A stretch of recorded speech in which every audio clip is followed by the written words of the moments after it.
Yun, magandang gabi po sa inyo dyan. Kumusta? At magandang umaga, tanghali at gabi kung saan man kayong sulok na bansa ngayon. Mga kababayan natin sa ibang bansa ay kumusta po kayo mga ma'am, sir? Sana po ay nasa mabuting kalagayan kayo. Ayun, mag-update muna tayo kay Gandara SRU. Pasubscribe na lang sa kanyang channel. Sa hindi pa nakasubscribe, bisitahan niyo na po ang channel ni Gandara SRU. Ayun. JMA, mapapalayas pa ang tape, payay.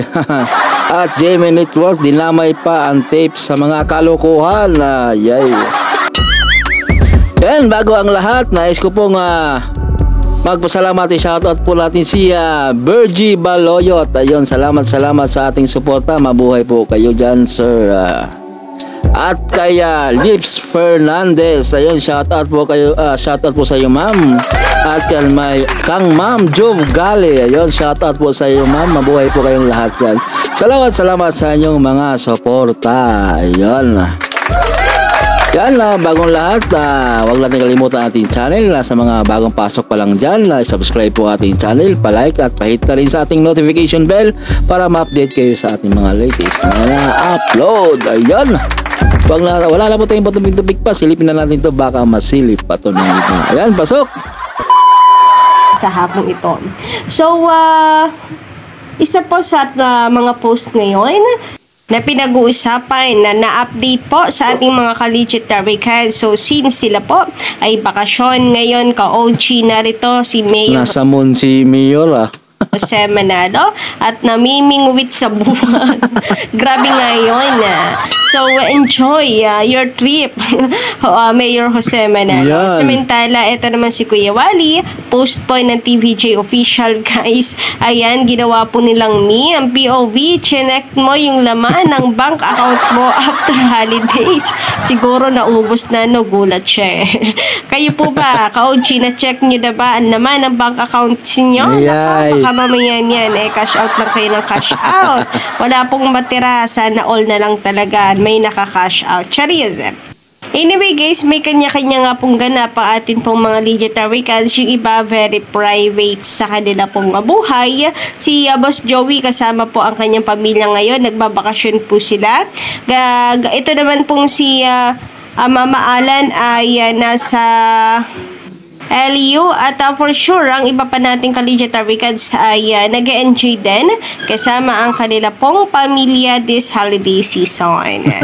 Samantala, pag-usapan naman po natin ang patungkol dito sa post ng Kapuso Alliance fan page na kung saan makikita nyo nga po dito na ang layout ng GMA Network ka-OG kinopya po nila. And in memoriam 2023 po ang nakalagay, then isiningit po ang TVG. Ayan, figure passed away in memoriam 2023. Some celebrities, notable figures who passed away nila dito. So, dinami pa talaga nila ang GMA Network, no? Collegiate Taricads. So, ano kaya ang say ng GMA Network dito? Collegiate Taricads. Na ginagamit pa po talaga yung kanilang logo, yung format, ka-OG ng kanilang balita sa ganitong mga kalokohan. And the fake news kagaya po ng pagkawala ng TVJ di umano. Sinama ba naman ang TVJ ka-OG? Buhay pa yung tatlo. Ano ba? Ba't sila sali niyo yan? Kayo talaga, mga kalokohan niyo tape, ha? Parang gano'n na ba talaga sila kagigil na pinatay na ang TVJ? Tayo ay hindi naman umaabot sa puntong yan na pinatay natin sa balita ang mga bagong host, di ba? Wala naman po tayong ganyan. And never po natin gagawin yan kahit kailan. Nako, never. Para po kasi sa akin, pananaw ko po sa buhay, kahit gaano kasama ng isang tao, wala tayong karapatan na i-wish, no? Yung ganyang bagay sa kanila. Never kong gagawin yung ganyan. Sabi nga dito, ng desperado na yung page na yun. Alam nyo ba ito, GMA News and GMA Network? Ang layout nyo inedit para gawin ng katatawanan yung TVJ na nananahimik. Hindi magandang biro yan, GMA. Correct. GMA Network. May logo pa ninyo. Lalo kayong binababa. Kaya pwede ato sila kasuhan yan, no? Kaya guys, sa tingin niyo guys, di ba? Pwede yun kasuhan, yung mga ganyang ginagawa nila. Ginawa pa lamang patay yung TVJ, ay, hindi maganda yan, hindi kayo magandang bero yan. Peking pages, Kapuso Alliance fan page na to, GMA. Report. Ipa-take down nyo na yan. Guys, report na. Hindi yan magandang biro. Kasuhan na ang dapat kasuhan. Yun, diba? Ipahanap ang dapat ipahanap para magtino. Nananahimik yung tao, pinatay na. My God, GMA, ano ba tong mga fans nyo? Pagsabihan nyo, hashtag GMA Network, GMA News, Defend TVJ, TVJ Itbulaga, TV5, Big TV Entertainment. So ako, hindi ako magmabalinis. Talagang minsan naman sinasabi natin na ako yung pang-aatake ko dito kay Paulo Quintis. Paulo, seryoso? Yan, pwede pa si Paulo tirahin. Isisigaw nyo ng proud na proud ang Itbulaga na parang may ambag kayo. Ay, seryoso, ipagpapatuloy nyo yung Itbulaga. Hindi bagay sa inyo. Huwag nyo na ituloy. Manahimik na kayo. Kailanman na hindi naman tinapos ng TVJ sapagkat dinala po nila ito sa TV5. Tapos sasabihin na pagpapatuloy. Ano yung ipagpapatuloy nila? Eh hindi naman po tumigil. Pagpatuloy yung kalokohan ang TVJ. Kainggitan. So yun lang naman. Sa Tape Inc. ang sinasabi natin, bitawan na lang po. Dahil ay PO mismo ang nagsabi na aprobado na si Joey De Leon sa kanyang trademark at the same time, IPO na ang nagbasura ng kanilang mga apela. Pero bakit ginagamit pa rin nila, no? Mantigas. Nagkansela na kanilang trademark for merchandise. Kaya wag nang gamitin ang titulo. Yun yung paulit-ulit nating sinasabi. Kaya nga paulit-ulit nga ganda pero ginagamit pa rin. Hanggang kailan ito matatapos? Hindi umaabot po sa puntong ganito na pinatay na po natin sila sa balita. Grabe kasi yun. Sobra na po ata yun. Magbigay kayo ng paninindigan nyo, ng stand ninyo, ng opinion nyo sa issue na ito. Pero wag umabot sa ganyan kasi very worst na po talaga yung level na yan. Grabe yan. Kayo po ba ka-legit Aricans? Anong inyong masisay about dito? Pa-comment lang po dyan sa baba. Samantala, sabi naman ni Bundolski, walang utang na loob yan si Paulo. Malaki bayad siguro ng tape, kaya sinusunod niya. Sinama siya noon sa mga movie ng TVJ tapos ganyan siya. Dapat kay Boy Abunda, hindi siya karapat-dapat. Anyway guys, so ayun nga, marami na rin daw pong pinagsamahan talaga. Si Paulo Quintis at si Bossing. Tapos, may mga movie yan si Paulo Quintis at saka si Vic Soto, di ba? Marami ata silang magkasama sila sa isang movie. Kanya pong babanggain, hindi lang tapos ngayon babanggain ni ay nako. Kapal Mox. Like, tinanggap niya yung project. Kung di binabastos pa. Yes. May mga patama siya ka-uchi. Which is pangbabastos talaga sa TVJ. Correct ka dyan, Kandara. At ang pagkakalam natin ay kumpara ito ni Joey De Leon. Dahil alam niyo po ba guys, noon sa MediaCon ng TVJ, ewan ko kung naalala pa ninyo pero nabanggit po ni Joey De Leon na mayroon po siyang mayroon pong nag-text. Meron namang nagpaalam. Nag-text sa kanya. Secret. Nagpasintabi na kukunin niya yung pagkakataon na yun na mag-host sa Itbulaga. Sino and then sabi ni Joey, syempre hindi ko pangangalanan. Hindi nga po niya pinangalanan. But, after that, ka-OG nagpa-interview itong si Paulo Quintis kay Ogie Diaz na kung saan sinabi nga niya, nag-text daw naman siya pala yun. sa isa sa mga TVJ, kumpare daw niya ka-OG. So, mati, si Joey De Leon yung tinutukoy niyang kumpare. O, kumbaga ay may relationship between TVJ and Paulo Quintis. Pero ganito, yung naging parang kinahinat na ng lahat ka-OG, nagkakabangga na. To be honest, matatanggapan ng TVJ at maunawaan siguro sooner ng TVJ na kailangan magpaka-professional and dapat lang na kailangan din ng trabaho talaga. Respeto lang ang ating hinahanap sa kanila. Wala. Matigas eh. Tinanggap din ka-OG. Ako naniniwala ako, maybe nung una hindi matanggap, lalo na ni Sir Joey De Leon, na halatang halata kasi sa kanya. Pero hindi mo naman masisisi. Masyado pang hilaw yung sugat, fresh na fresh. So, Hilaw. sooner ay kanyang maunawaan yun. Kaso ang ginawa ni Paulo Fuentes, kinalaban pong husto. Binabastos pa po Atapang, sila, atapang. nagpaparinig pa. Tapos kung makasigaw ng Itbulaga na silang Itbulaga, ay Itbulaga mukha mo, Paulo Conte. May manamimik ka dyan. talagang tinitira ang TVJ at talagang kanila pong binabanatan. So palagay niyo po ba dahil ganyan si Paulo Fuentes karapat dapat na unawain ka-OG.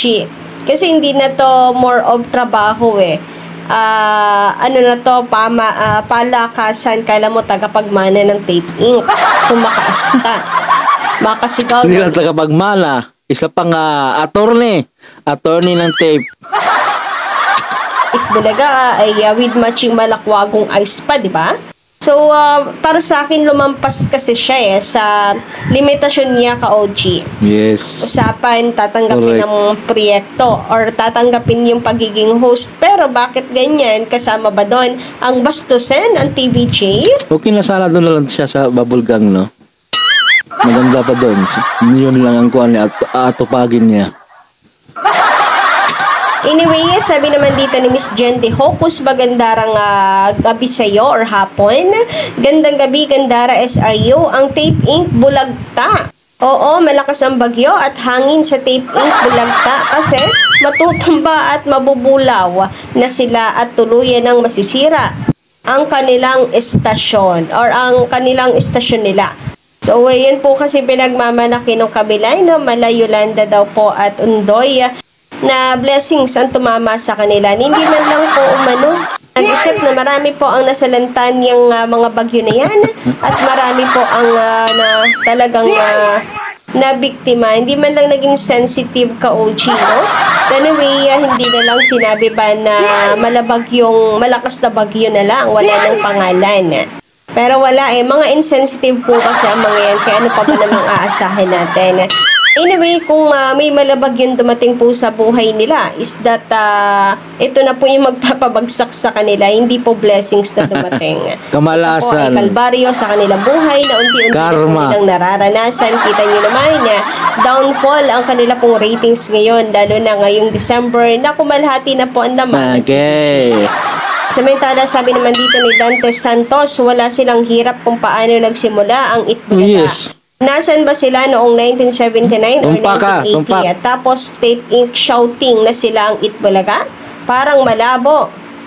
Ang host sunod-sunuran lang sa management. I think alam nila sa isip pero wala silang magawa. Move on kayo. Talo nga dapat. Accept the decision ng batas. This is my opinion as I watch your show. Unang-una, maraming salamat po Sir Dante Santos sa inyo pong komentong ito. And yun nga, nasan sila since 1979 or 1980. Ultimo yung kanila pong producer, wala.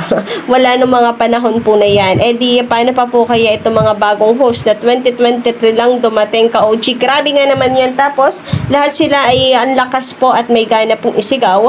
Ang Itbulaga with matching malakwag. Di nga bagay. Kapag sumisigaw, grabe nga naman. Tama ang sabi ni Boss Joey De Leon, pakapalad na lang. Ayan. Simintala, sabi naman dito ni Desperado lang yan. Ronald Alabino, magandarang hapon sa'yo or gabi. Desperado lang yan kasi hindi niya mapataas ang ratings. So, ayun nga, ang dami pong balita ngayon. Kasi ang dami nilang advertisers, number 1 sa Nintendo show, number 1 ang rating sa Kantar, mayroong bagong papasok, etc. etc. Eh knowing naman strategy lamang po nila ito para mapaniwala ang advertisers, pati na rin ang kanila pong konting fines, ka-OG. Malinaw pa po sa sikat ng araw na ang kanilang strategy na ito ay para hindi po maglaylaw ang lahat ng kumakapit pa rin until now sa kanila. Then, good luck kung may mauto pa sila dahil ang Good luck, Tape pa din Inc. ang mangingibabaw. Dahil ramdam naman po ng advertisers yan kung hindi effective ang pag-endorse sa kabila. Kaya kukusan na lamang ang mga yan na magsilayasan. Anyway, sabi ni Sir Manuel Ponce, Miss Gandara, magandarang Pasko at bagong taon sa ating lahat. Sana ang dumating sa ating lahat ay magandarang mga balita sa TVJ at Legit Host Lubricants. God bless and good luck po at lagi tayong mag-iingat. Thank you so much, Sir Manuel Ponce. Merry Christmas and Happy New Year nga po sa ating lahat. And looking forward for magagandarang balita sa susunod na taon. Na kung saan ay pabor po lahat sa TVJ ang batas. Yes. Yan po ang patuloy nating idadalangin ka OG. Mahaba pa man ang ating pong tatahaking laban. Basta Laban lang, sama-sama po laban. tayo, walang iwanan sa pagsuporta sa TVJ. Correct. So, Sana tayo dyan. ito lang po muna ang ating update. Magandang gabi ulit and thank you so much for watching. Salamat din sa iyo, ganda. Ayan, laban lang tayo mga kasulid natin dyan. Ayan. Diba? Huwag tayong mawala ng pag-asa, mapapalayas na rin din sila. Ayan.